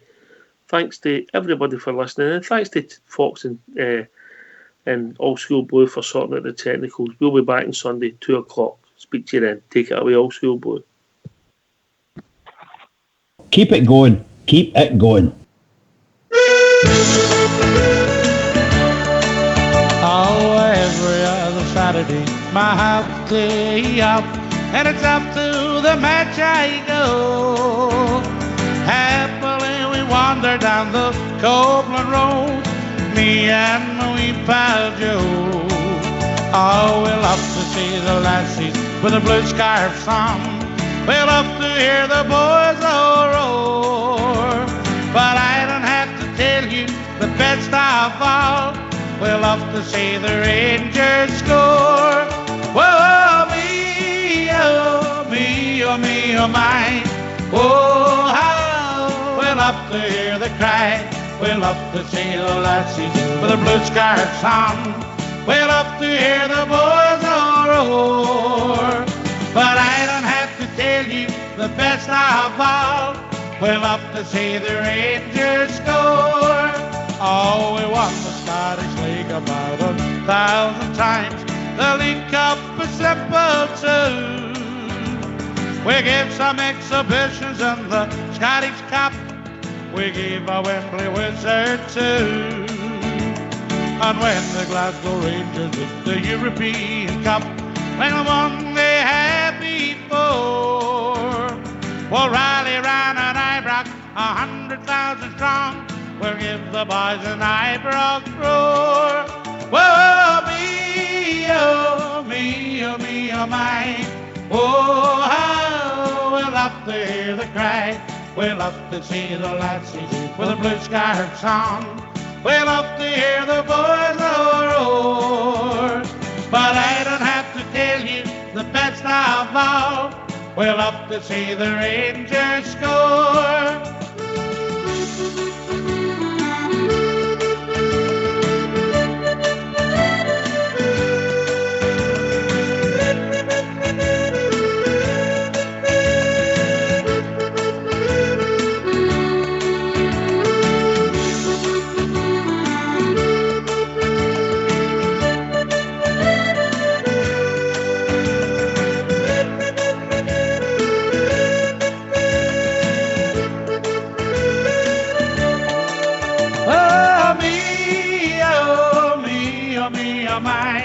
Oh, how we love to hear the cry. We love to see the lassies with the blue scarves on. We love to hear the boys all roar. But I don't have to tell you the best of all, we love to see the Rangers score. Whoa, me, oh, me, oh, me, oh, my. Oh, how we love to hear the cry. We love to see the lassies with the blue scarves on. We love to hear the boys all roar.